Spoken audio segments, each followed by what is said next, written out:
23. The ungrateful caterpillar and sunrise such intruders. A great number of visitors are naturally drawn to an after-dinner garden. Most of these are friends who have dropped by and, on seeing the lush windows, inquire obliquely if you could spare a plant.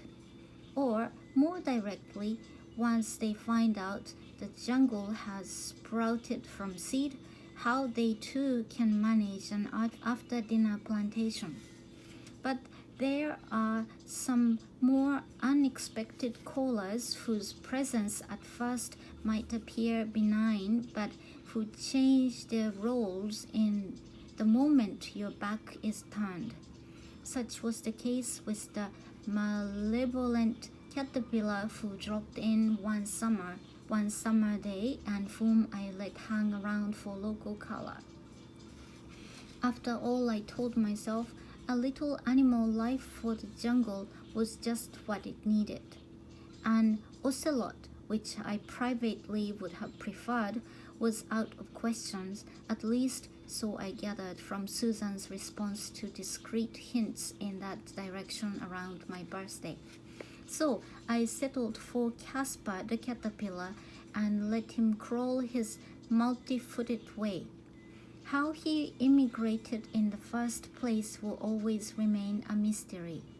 The window was open, certainly, but we were on the 5th floor, and 3 sets of fire escape stairs with no bottom set seems a rather steep jump for a 2-inch caterpillar. Whatever Caspar's itinerary, upon my return the evening after his arrival, I had cause to regret my hospitality. He, or maybe she or it, I'm not certain as to the proper mode of address here, was sitting on my prize mango, merrily munching on one of the youngest, greenest, and most delicious leaves. When I picked him, her, or it up, he, she, or it promptly rolled into a ball and sulked. Tough, I remarked, and put him, her, it firmly on the window ledge outside and closed the window behind it. Opening the window from the top, I left Caspar to fend for himself.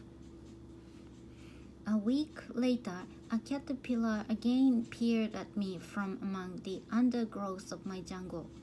Being unable to tell one caterpillar from the other, I could only assume it was the same tenacious, hairy cat. This time I put him, her, it in a covered-up cup and took it down to the park. So much for caterpillars. The next invasion, and this was really a storming of my windowsill citadel, occurred shortly after I planted the sugarcane. As an experiment, I had left one of the cuttings propped up in the soil without a top hat of wax. The next day, hopefully checking the bud for any swelling indicative of intentions to sprout, I couldn't help but notice the lively brown ribbon weaving its way from my coconut to my sugarcane pot. The top of the cane resembled a shopping center parking lot the day before Christmas. Ants. Hundreds of ants. The coconut husk, before moving to our apartment, it would seem, had been a regular, if diminutive, housing development. Now they wanted to move out to suburbia. Closer inspection of the rest of my jungle setting showed that an avocado pit had become a nursery for the habitat. Several hundred larvae nested beneath the soil on the shady side. Following the route of the scouts, I observed another colony of the settlers on the lychee pot. Enough was enough. Besides, the tiny beasts bit two little ant traps at the crossroads between the most savory plants. Took care of the lot of them in a week. Insects are not the only unexpected guests that might decide to stay and take up residence in an after-dinner garden. I have 3 diminutive maples growing next to the pineapple lot. They are almost more of a mystery than Caspar, since as far as I can ascertain, the nearest maple is about 3 blocks away. At least the maples have the horticultural advantage that I could identify them. There is another, somewhat droopy and out-of-place looking tree that has taken up residence in an abandoned coffee can. I have no idea of what it is or where it came from. It sprouted unexpectedly among the toothpicks labeled grapevines, the latter long since transplanted to terracotta. No doubt it also made its way out of the everywhere through the open summer window. Most visitors are not too persistent in their house calls. The previously mentioned invasions occurred over a period of 3 years, but there are some more frequent and considerably less inviting customers. One of these is the plant louse or aphid. Where it materializes from in the hustle and the bustle of city life is a question I can't answer, but the aphids arrive in the late spring with fair regularity.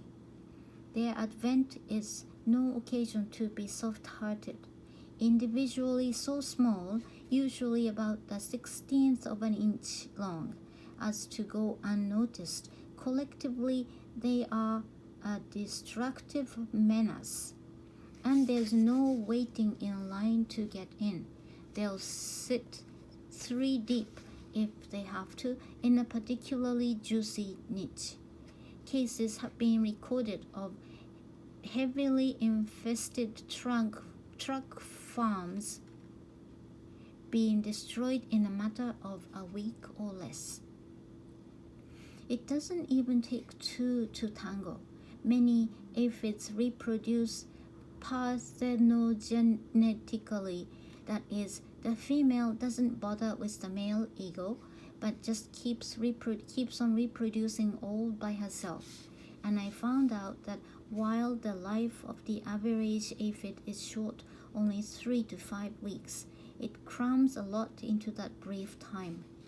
Each female gives birth to 3 to 7 young aphids a day for about 3 weeks running. Her little aphids will in time start their own families within a few days. I've even heard of cases where aphids were born pregnant. Now, the way I see it, if one aphid flies in the window, there are 5 or 6 the next day, and a dozen or so around the day after that. The 3rd day, there are almost 20 offsprings from the original aphid. The 6 firstborn proceed then, and there to have 36 or so offspring among them, which added to the rest of the family gives a count of 56. The 4th day, 25 birth announcements from the firstborn aphids, 72 from the 2nd generation, and about 200 from the 3rd generation, put the total at well over 300. With an aphid collection keeping up that pace, by the end of a week we'd have several thousand of them around. By the 2nd week, Susan had better find the recipe for aphid soup or we'd be in trouble. Luckily, a ladybug landed shortly after my first aphid invasion. Ladybugs love aphids best for breakfast, lunch, and dinner. She made short work of a great many aphids. Unfortunately, by then the 10th generation was well on its way, and the gracious ladybug having seemingly developed ulcers, departed wordlessly. But her visit gave me time to work out alternative solutions to the aphid disposal problem. If you can't count on a ladybug with an appetite dropping into dying, other remedies include a number of available sprays containing malathion, rotenone, or DDT. I myself will avoid DDT whenever I can because it is particularly dangerous, and the other sprays seem just as effective, so I use them if I must use one at all. An emergency aphid crisis can be dealt with by almost any of the sprays made for the job available at the local garden department. But all pesticide sprays should be used carefully and sparingly. They can be fatal to you as well as to aphids. By far the better solution, if you can spot the frolicking aphids before geometric progression sets in, is to simply wash them away. Placing the plant in a basin and spraying each leaf, and particularly the joint where it is attached to the branch, thoroughly with lukewarm water from a flower bulb, and also available at the local 5 and dime, usually does the trick. The plain water bath has much to recommend it, not the least of which is safety, particularly when there are children around, since chemical sprays, innocently misused, can be fatal. The one visitor that hasn't tapped on my window pane yet is the one I've been waiting for all along, a bee or two. Of course, they have a nose for flowers, and even in summer, with all the windows open, there's not so very much to lure them to the green foliage of my jungle. Then again, I'm not certain there are any around in the city. I imagine bee survival would be rather hazardous among the glass and concrete high-rises, but I intend to get them one of these days, even if I had to buy them and put up a hive on the balcony. In New York, as they say, you can get anything. And in downtown Manhattan, there is in fact a bee merchant.